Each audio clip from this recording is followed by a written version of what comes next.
Hello and welcome to the Urban Tech Forward 2023, where the future of the cities begins. I am Katarzyna Krupa and I'm really thrilled to be your host for the Tech Talks today. Of course, there are many more people watching us right now online, so no worries for sure for the first speakers who will join us at the stage. The audience is quite big, I can promise that to you.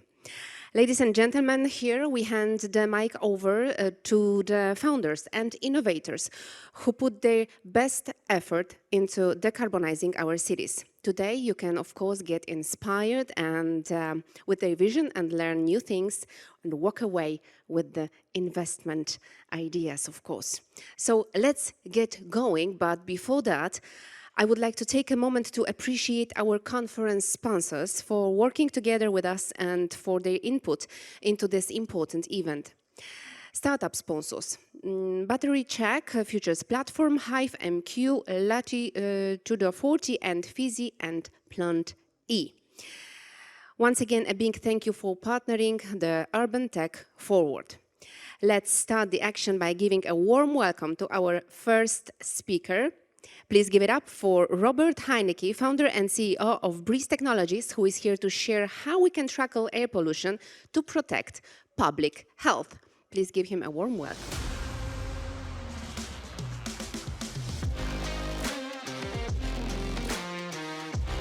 Hello, Robert, and the stage is yours. Thank you very much. Yeah, it's a pleasure to be here. In the next 15 minutes, it's my goal to tell you a little bit about what air pollution actually is, how big the problem is that we're talking about, and how cities can leverage the technological means of the 21st century to improve the quality of life of their citizens. So, air pollution. I myself got into this space based on an experience that I had 2014 in Istanbul. Back then, I lived there. It was winter 2014, and the air pollution or the air quality outside looked a lot like this. So there were days of my stay in Istanbul where I could barely see the other side of the street anymore. The pollution was just so dense. And that was shocking for me because until then, I really only knew air pollution from the news, from cities like Beijing, New Delhi, and I had no idea that it was so close to home. And digging deeper into the topic, I was really shocked to learn that even if you cannot see air pollution outside, you're most likely still suffering from it. In fact, 9 out of 10 people globally are living in areas with too high levels of air pollution. That means nearly everybody here in the audience, nearly everybody that is watching us, is probably exposed to unsafe levels of air pollution.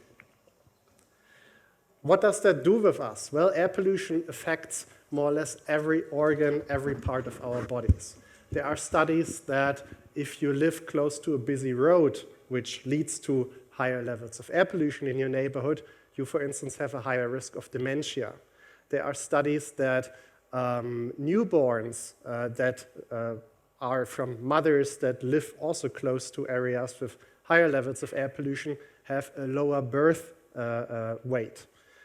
Air pollution even affects your mind, even if you don't notice it. For instance, there was a study done in New York that the stock market statistically performs worse on days with high levels of air pollution, which in turn means that if you have air pollution outside, if you're exposed to it, you might have a less positive psychological outlook.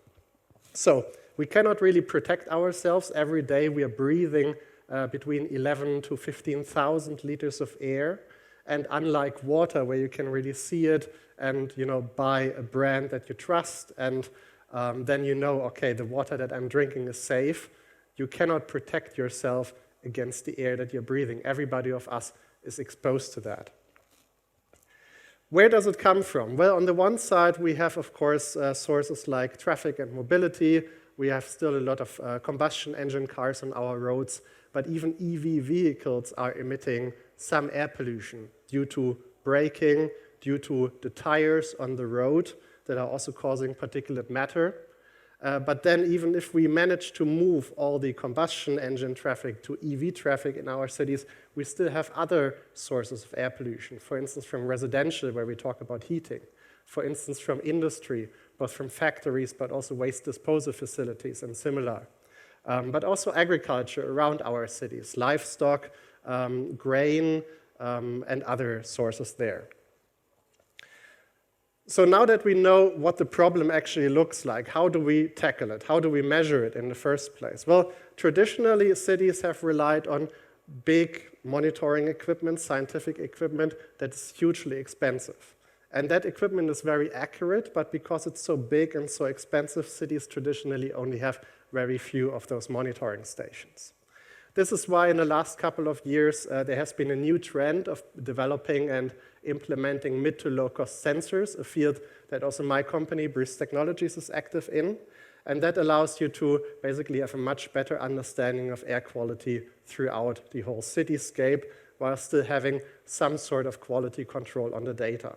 If you remove the quality control, in the end, you end up in what we like to call citizen-driven initiatives. For instance, in Germany, we have an initiative called Luftdateninfo, which gives out particulate matter monitoring kits to citizens that they can put on their balconies, on their private property.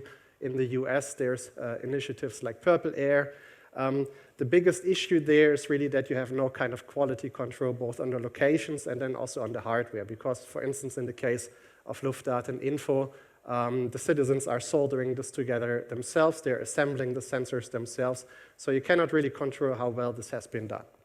On the other side, it democratizes air quality data collection because it gives the power to the citizens themselves, as well as also, of course, the overall scope of the data collection is much bigger if you give each citizen, or if each citizen has the means to do it themselves versus you having to rely on a central city government. But even if the cities themselves or if their citizens are not deploying any sensors at all, we have new technologies in space. For instance, from the European Space Agency Sentinel-5P, NASA just launched an instrument called TEMPO.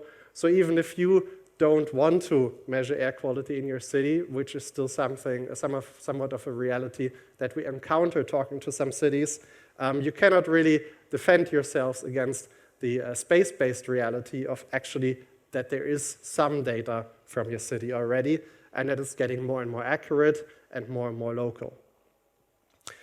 So if you look at a traditional air quality monitoring network, it looks something like this, and it's based on the paradigms from 60s and 70s. I'm based in Hamburg, Germany. These are the 14, 15 monitoring stations that the city is currently running themselves. And as you can see, it's very few. Hamburg is a city of 755 square kilometers, and 14 stations really leave a lot of white space. But still, it's not surprising that where you have an accumulation of monitoring stations, you actually also see cleaner action being implemented. For instance, this area here is where Germany's first diesel driving bans were implemented. And this is particularly because the levels of air pollution that were measured there were too high, and courts actually ordered the city to implement these driving bans.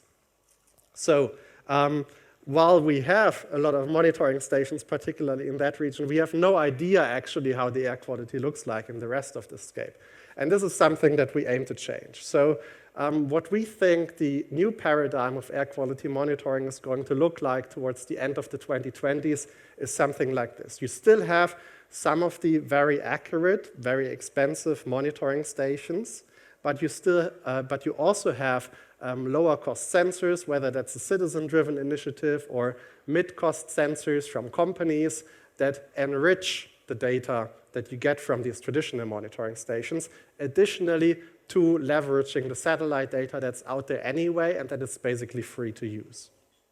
And then if you have that ubiquitous data available from the whole cityscape, you can actually turn your attention towards solving the issues that you have in your city.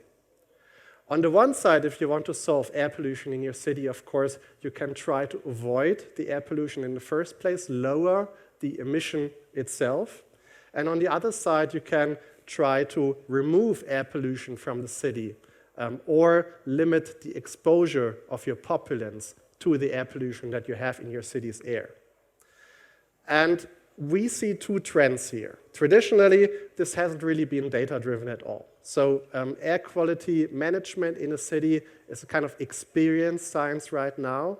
So when you work with an entity that recommends cleaner actions to the city, like an engineering office, or if the city department themselves works on this, they look at what they know has worked before in past projects they had experience with.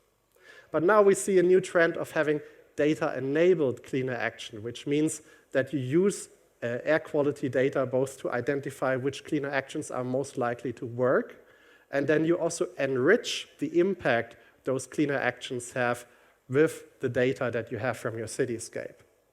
And there's a lot of different air quality measures that you can take. We know more than 3,500 of those. An example for a for a fixed, so not data-enabled, avoidance strategy would be just to make public transport more efficient and more attractive, because that means that more people use public transport, less people might use their private car, which in turn avoids causing air pollution in the first place. A measure to adapt towards the existing air quality and that is more data-enabled might be to launch a citizen portal where citizens can inform themselves about real-time hyperlocal levels of air quality. Then particularly those that have asthma or other conditions that makes them more vulnerable towards air pollution can avoid those areas or can, for instance, plan their daily outdoor sports activities based on what the air quality forecast looks like for that city. So talking more about data-enabled cleaner actions, I want to give you some examples about how traditional cleaner actions can be turned into data-driven or data-enabled cleaner actions. For instance, traditionally, you might have a city that has a low emission zone. That, in turn, is not really data-driven. You can just put it up, for instance, in your downtown area, and then cars that don't fit a certain emission standard might not be able to enter or might need to pay a fee, like in London, to enter that. But what London has actually now done is turn that data-enabled by basically coupling the fee that cars need to pay to drive into the city to the current air quality, to the current air pollution levels in that city. That means that if in the downtown area the air pollution is higher, you need to pay more to drive with your car into that city. That in turn allows, on days where air quality is better, for everybody to enter the city, and the barrier to do so is lower. But when you actually need that action, you can have targeted impact there. Another example from Paris and Brussels, making public transport more attractive, of course, is a traditional measure. But what Paris and Brussels have now done, they have also coupled ticket pricing to the current air quality. So some of you might have experienced it already in the past. On days with high levels of air pollution, Paris and Brussels actually make public transport free. So people are more likely then to not take their car because it costs them gasoline, it costs them money. They might just take the free subway on those days to go into the city, to go to work, and thereby we reduce the number of cars and thereby the number of the amount of emission caused in the cityscape. Another thing that you can do is also try to reroute traffic that goes in turn with this avoidance strategy with public transport. For instance, if you have a lot of people commuting into the city in the morning, you might lead them with the highways towards a park and ride that is outside of the city and tell them there, hey, you can leave your car and take the S train or take the subway into the city downtown area. And that way you can also reach commuters that might otherwise not have access to public transport in your city area. Additionally, you can, of course, use air quality data to implement cleaner action in the first place, to see which cleaner action fits and which doesn't fit. And we like to call that a kind of mutual causal interaction. So you look at the status quo, you look at where your highest levels of air pollution are and where the highest need of cleaner action is. And then you use that knowledge together with knowledge about which pollutants are actually the problem, like for instance particulate matter, like nitric oxide and others, to see, okay, what have we done in the past, maybe in the same city or in other cities that had the highest potential impact on exactly those pollutants in a similar area, in an area with similar environmental factors. Then you implement that cleaner action, you measure, again with the monitoring network that you have in place, what's the actual impact, And then you can use that knowledge that you generated there to either drive additional cleaner action in other parts of the cities or adjust the strategy for that part of the city to have higher impact. For instance, if you see that it wasn't enough or that it didn't have the effect that you wanted in the first place. So that way you develop a kind of continuous impact cycle on air quality management in your city. So one example that I want to give you there is a project that we have worked on in the past, the city of Neckarsulm in Germany. It's a small city, 20,000 inhabitants. So legally, based on EU standards, they're not required to look at their air quality at all. But they had interest requests from citizens about the air quality. They started implementing a network of air quality sensors throughout the cityscape. Using low to mid-cost sensors allowed them to do that in the first place because they wouldn't have been able to afford these very expensive hundreds of thousands of euro monitoring stations. And then they were able to use that data they collected over the course of 5 years to implement cleaner actions. And we developed exactly that continuous impact cycle there. And in turn, over the course of these 5 years, we were able to bring down the number of days with too high levels of air pollution by 70%. And I have so far not seen any other air quality management project where they had such a high impact. So this really proves that if you do this data-driven, you can really have a measurable and a much higher impact than if you don't. So, picking up the fight against air pollution in a nutshell, what do you need to do? First of all, you need to start measuring. Then you can also start making the first information available to the public, for instance, through a citizen portal.